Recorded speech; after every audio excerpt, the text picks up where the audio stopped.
নমস্কার সবাইকে।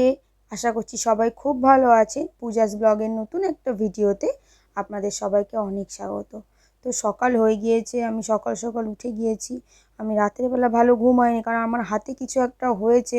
এখন কিছু কামড়েছে না কি হয়েছে আমি তো সেটা বুঝতে পারছি না। তো হাতটা ব্যথা। তো সকাল সকাল উঠে আমি আজকে বিছানার চাদরগুলো পাল্টে নিয়ে জল ভরতে চলে এলাম।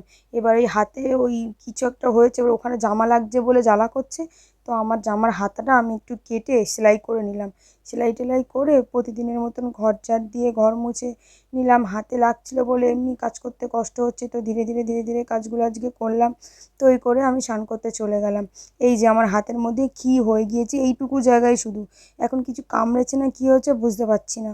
তো এই যে করার পর আমি একটু হাতে এসে পাউডার দিয়ে নিলাম, কারণ জ্বালা করছে তো ঘষা লাগলে। তো এই করে আমি ঠাকুরের জায়গাটা পরিষ্কার করে ঠাকুরের বাসনটা মেজে নিলাম। মেজে নিত্যদিনের মতোই পুজোটা তাড়াতাড়ি করে করে নিলাম।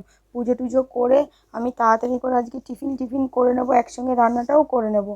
তো এই জন্য আমি কি করলাম, কচুর শাক রান্না করব। আর এইদিকে টিফিনে আমি কুঁদলি ভাজা, তো ওইটাও দুপুরে একবারে খাবো। তো কচুর শাকটা সিদ্ধ বসিয়ে দিয়ে আমি কুঁদলি ভাজাটা করে নিলাম। তো তারপরে আমি সেই সঙ্গে আটাটা তাড়াতাড়ি করে বেলে দুটো পরোটা করে নিলাম, এইদিকে কুঁদলি ভাজাটা করে নিলাম।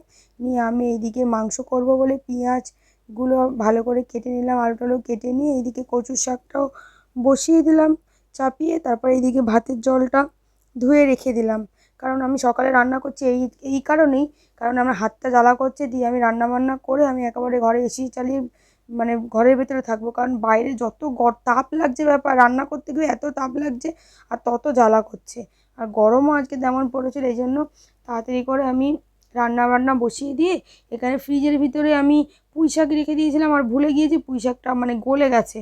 তো ফ্রিজের ওইগুলো ভালো করে পরিষ্কার করে আবার সব সবজিগুলো ভালো করে মুছে ঢুকিয়ে রাখলাম। তো ঢুকিয়ে রেখে এই যে আমাকে আজকে 4টে মাল করতে হবে, মালগুলো কাটতে চলে এলাম। তো আজকে ভিডিওটা এখানেই শেষ করলাম। ভালো থাকবেন, সুস্থ থাকবেন।